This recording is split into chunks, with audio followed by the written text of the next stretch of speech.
ಸೀಸನ್ನ ಮೊದಲ ಪಂದ್ಯ ಇದೇ ಬರುವ 22 ಮಾರ್ಚ್ರಂದು ಆರಂಭವಾಗ್ತಾ ಇದೆ.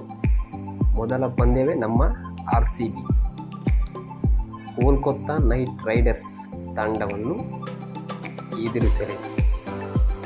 IPLಗಳಲ್ಲಿ ಎಲ್ಲ ಆಟಗಾರರಿಗೂ ತಮ್ಮ ಪ್ರದರ್ಶನವನ್ನು ತೋರಿಸಲು ಚಾನ್ಸ್ ಸಿಗೋದಿಲ್ಲ. ಆಯ್ಕೆಯಾಗಿರ್ತಾರೆ, ಬಟ್ ಪ್ಲೇಯಿಂಗ್ 11ನಲ್ಲಿ ಚಾನ್ಸ್ ಸಿಗೋದಿಲ್ಲ. ಅದೆಷ್ಟು ಆಟಗಾರರು ವರ್ಷಾನುಗಟ್ಟಲೆ ಬೆಂಚ್ ಕಾದಿದ್ದು ಇದೆ. ಅದೇ ನಮ್ಮ ಬೆಂಗಳೂರು ತಂಡದಲ್ಲೂ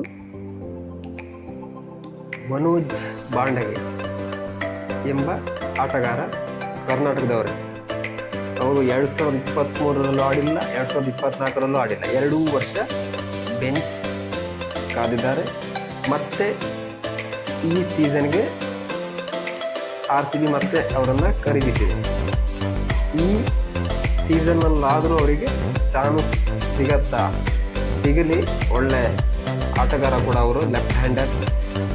ಇದೇ ಮಹಾರಾಜ ಟ್ರೋಫಿಯಲ್ಲಿ ಮೈಸೂರು ವಾರಿಯರ್ಸ್ ತಂಡದಲ್ಲಿ ಉತ್ತಮವಾದ ಪ್ರದರ್ಶನ ನೀಡಿದರು. ಮೀಡಿಯಂ ಫಾಸ್ಟ್ ಬೌಲರ್ ಕೂಡ ಹೌದು.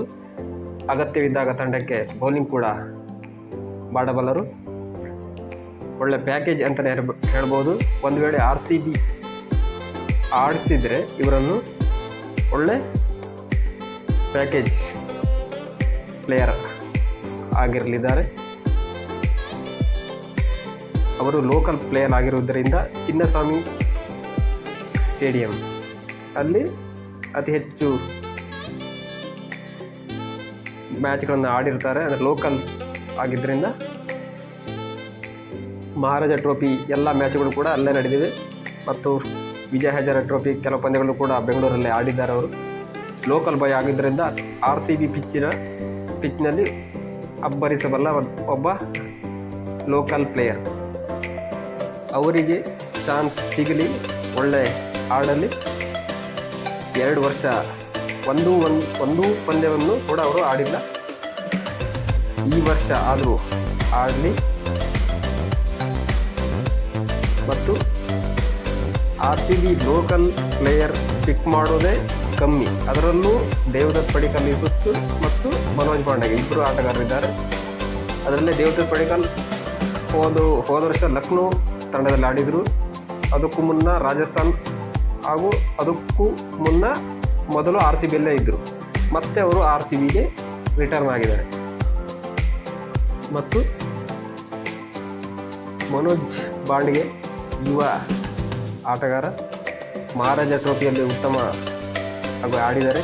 ಸೋಷಿಯಲ್ ಮೀಡಿಯಾದಲ್ಲಿ ನೀವು ನೋಡಿರ್ಬೋದು, ಕರ್ನಾಟಕ ಆಟಗಾರರಿಗೆ ಚಾನ್ಸ್ ಕೊಡಲ್ಲ ಎಂದು ಕಮೆಂಟನ್ನು ನೋಡಿರ್ಬೋದು. ಇದು ಸತ್ಯವಾದ ಮಾತು. ಈಗಲೂ ಕೂಡ ಮನೋಜ್ ಬಾಂಡೆಗೆ ಅವಕಾಶ ಸಿಗಲಿ ಎಂದು ಸೋಷಿಯಲ್ ಮೀಡಿಯಾದ ಕಮೆಂಟ್ನಲ್ಲಿ ಜನರು ತಮ್ಮ ಅಭಿಪ್ರಾಯವನ್ನು ವ್ಯಕ್ತಪಡಿಸ್ತಾ ಇದ್ದಾರೆ.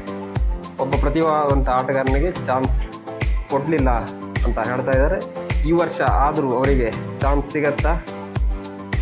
ಸಿಗಲಿ ಎಂದು ಹೇಳುತ್ತಾ, ಇನ್ನೂ ಹೆಚ್ಚಿನ ಮಾಹಿತಿಗಾಗಿ ನಮ್ಮ ಚಾನಲನ್ನು ಸಬ್ಸ್ಕ್ರೈಬ್ ಮಾಡಿ. Thank you.